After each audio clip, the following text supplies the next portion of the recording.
Religion is more than belief. It's power and it's influence. And that influence affects all of us every day, regardless of your own belief. Despite the enormous influence of religion on the world today, we hold them to a different standard of scrutiny and accountability than any other sector of our society. For example, if there were a multinational organization, government, or corporation today that said no female could be a leadership board, not one woman could have a decision-making authority, not one woman could handle any financial matter, we'd have outrage. There'd be sanctions. And yet this is a common practice in almost every world religion today. We accept things in our religious lives that we do not accept in our secular lives. And I know this because I've been doing it for 3 decades. I was the type of girl that fought every form of gender discrimination growing up. I played pickup basketball games with the boys and inserted myself. I said I was going to be the first female president of the United States. I have been fighting for the Equal Rights Amendment, which has been dead for 40 years. I'm the first woman in both sides of my family to ever work outside the home and ever receive a higher education. I never accepted being excluded because I was a woman, except in my religion. Throughout all of that time, I was a part of a very patriarchal, Orthodox Mormon religion. I grew up in an enormously traditional family. I have 8 siblings, a stay-at-home mother. My father's actually a religious leader in the community. And I grew up in a world believing that my worth and my standing was in keeping these rules that I've known my whole life. You get married a virgin, you never drink alcohol, you don't smoke, you always do service, you're a good kid. Some of the rules we had were strict, but you followed the rules because you loved the people and you loved the religion and you believed. Everything about Mormonism determined what I wore, who you dated, who you married. It determined what underwear we wore. I was the kind of religious where everyone I know donated 10% of everything they earned to the church, including myself, from paper routes and babysitting. I donated 10%. I was the kind of religious where I heard parents tell children when they're leaving on a 2-year proselyting mission that they would rather have them die than return home without honor, having sinned.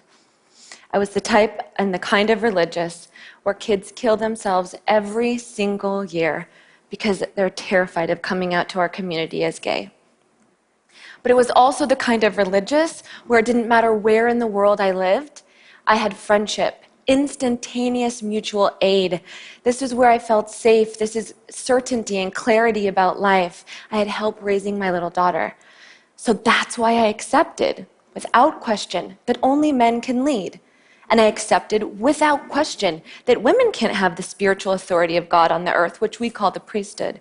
And I allowed discrepancies between men and women in operating budgets, disciplinary councils, in decision-making capacities. And I gave my religion a free pass because I loved it until I stopped. And I realized that I had been allowing myself to be treated as the support staff to the real work of men. And I faced this contradiction in myself, and I joined with other activists in my community. We've been working very, very, very hard for the last decade and more. The first thing we did was raise consciousness. You can't change what you can't see. We started podcasting, blogging, writing articles. I created lists of hundreds of ways that men and women are unequal in our community. The next thing we did was build advocacy organizations.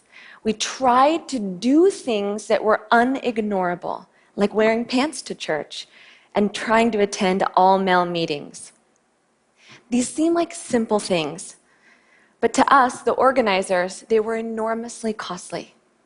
We lost relationships, we lost jobs, we got hate mail on a daily basis, we were attacked in social media and national press, we received death threats, we lost standing in our community.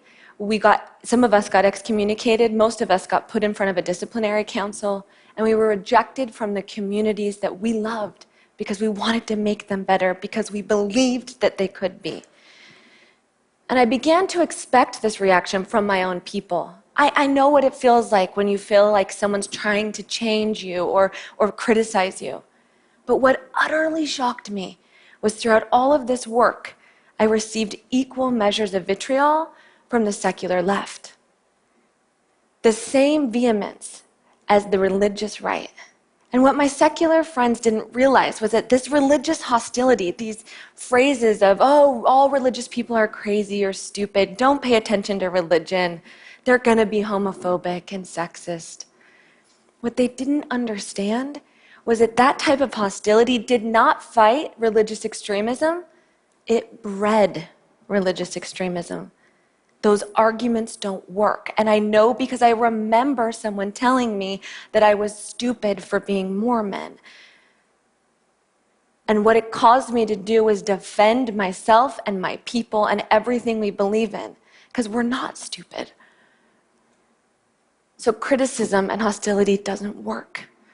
And I didn't listen to these arguments. When I hear these arguments, I still continue to bristle because I have family and friends. These are my people, and I'm the first to defend them, but the struggle's real. How do we respect someone's religious beliefs while still holding them accountable for the harm or damage that those beliefs may cause others? It's a tough question. I still don't have a perfect answer. My parents and I have been walking on this tightrope for the last decade. They're intelligent people, they're lovely people, and let me try to help you understand their perspective. In Mormonism, we believe that after you die, if you keep all the rules and you follow all the rituals, you can be together as a family again. And to my parents, me doing something as simple as having a sleeveless top right now, showing my shoulders, that makes me unworthy. I won't be with my family in the eternities. But even more, I had a brother die in a tragic accident at 15, and something as simple as this means we won't be together as a family. And to my parents, they cannot understand why something as simple as fashion or women's rights would prevent me from seeing my brother again. And that's the mindset that we're dealing with, and criticism does not change that. And so my parents and I have been walking this tightrope, explaining our sides, respecting one another, but actually invalidating each other's very basic beliefs by the way we live our lives. And it's been difficult. The way that we've been able to do that is to get past those defensive shells and really see the soft inside of unbelief and belief and try to respect each other while still holding boundaries clear. The other thing that the secular left and the atheists and the orthodox and the religious right, what they all don't understand was why even care about religious activism? I cannot tell you the hundreds of people who have said, if you don't like religion, just leave. Why would you try to change it? Because what is taught on the Sabbath leaks into our politics, our health policy, violence around the world. It leaks into education, military, fiscal decision-making. These laws get legally and culturally codified. In fact, my own religion has had an enormous effect on this nation. For example, during Prop 8, my church raised over $22 million to fight same-sex marriage in California. 40 years ago, political historians will say that if it wasn't for the Mormon opposition to the Equal Rights Amendment, we'd have an Equal Rights Amendment in our Constitution today. How many lives did that affect? And we can spend time fighting every single one of these little tiny laws and rules. Or we can ask ourselves, why is gender inequality the default around the world? Why is that the assumption? Because religion doesn't just create the roots of morality, it creates the seeds of normality. Religions can liberate or subjugate. They can empower or exploit, they can comfort or destroy, and the people that tip the scales over to the ethical and the moral are often not those in charge. Religions can't be dismissed or ignored. We need to take them seriously. But it's not easy to influence a religion like we just talked about. But I'll tell you what my people have done. My groups are small. There's hundreds of us, but we've had huge impact. Right now, women's pictures are hanging in the halls next to men for the first time. Women are now allowed to pray in our church-wide meetings, and they never were before in the general conferences.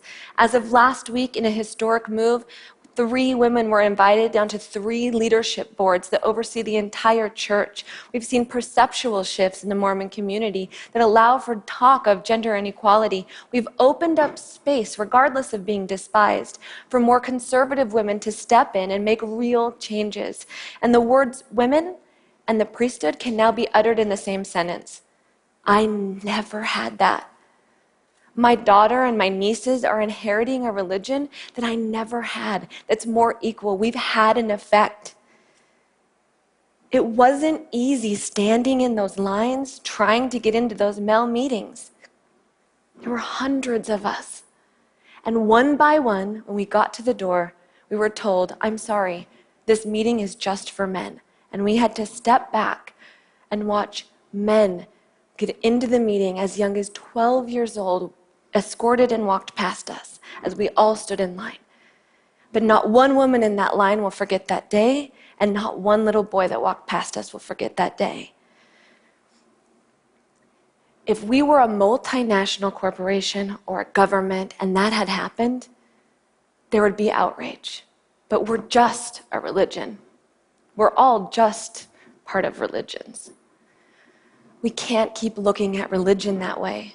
Because it doesn't only affect me, it affects my daughter and all of your daughters and what opportunities they have, what they can wear, who they can love and marry, if they have access to reproductive health care.